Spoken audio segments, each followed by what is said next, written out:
Are you ready? Okay, here's another title so that you can read it again. I am Kathy Macleod. I'm an artist, illustrator, and cartoonist born and raised in Bangkok. And tonight I'm going to talk about the role that comics play in my life and the process of making them. Right. Whimsical sound effects. I work at home most of the time, though sometimes I work at a cafe, like at the TCDC, although sometimes I get a job that requires me to actually go outside, like this mural, which you've all seen because it's on the building that we're in right now. Sometimes I get paid to tell other people's stories, and sometimes I get paid to tell my own. But it's the stories I don't get paid for yet that I really love to do. They're still my own true life stories, but they tend to be longer and a little more personal. Dead silence. Sorry, like these, my comics take the form of a diary usually, and it's not just that I love to draw them. I feel like I have to. It's a compulsion. I think it comes from a deep-seated fear of forgetting stuff. So it just kind of comes out naturally. I use comics as a way of digesting the important things that happen to me and a way of storing them in my memory for future reference. And also, I think most importantly, cementing these things that happen in their place in this narrative of my life that I'm always in the process of constructing. Usually, when I sit down to make a comic, I'm not sure what exactly it's going to be about, but by the time I'm done, I end up with an understanding that I didn't have before and conclusions that I didn't think I would arrive at. They're my way of understanding how I feel about most things. Sometimes I'll be planning to make a comic about something as it's happening. I'll want to process it instantaneously, but other times stories will sort of be marinating inside of me and baking in the oven, I guess you could say, for years and years, sometimes decades, until out of nowhere they'll be ready for comic treatment.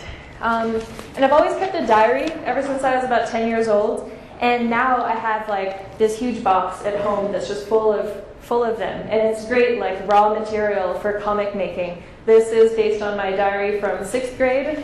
I made this about a year ago.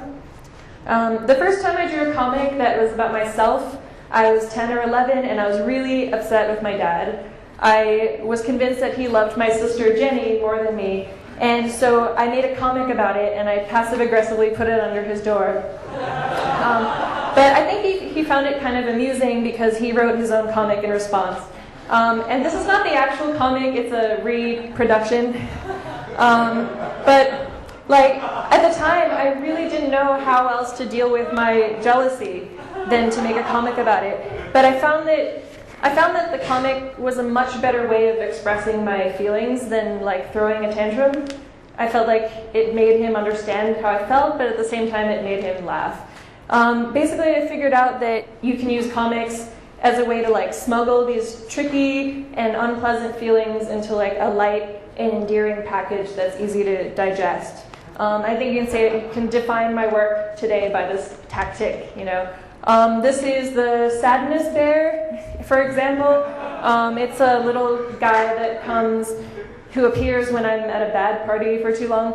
I find it useful on a personal level to like characterize these emotions so that when they appear, I can identify them and they're not so painful.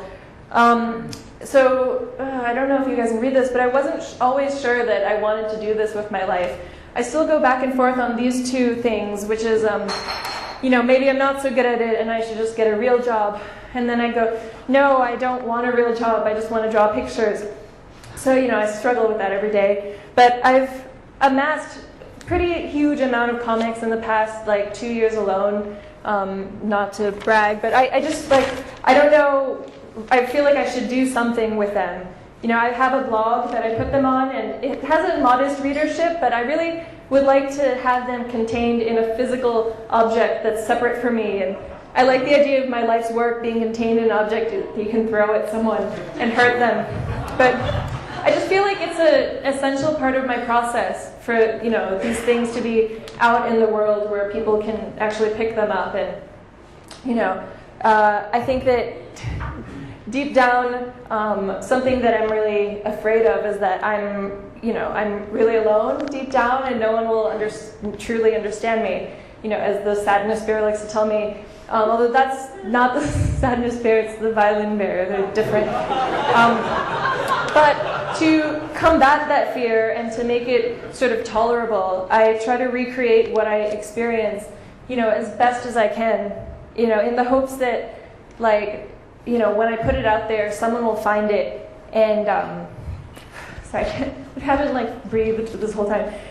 For the couple of minutes it takes for a person to read it, they'll be inside of my brain, and they'll be seeing and feeling what I see and feel. And maybe they'll actually, identify with it and understand. And then I'll realize that my experiences aren't dramatically unique, and it's a really comforting thing, so it's the burden kind of is lifted a bit, because the best part of making comics for me is when people tell me that they relate to them. And every once in a while I'll hear that it made someone feel less alone, and that's sort of, by extension it means I'm less alone, and maybe life isn't totally scary and incomprehensible after all. So thank you.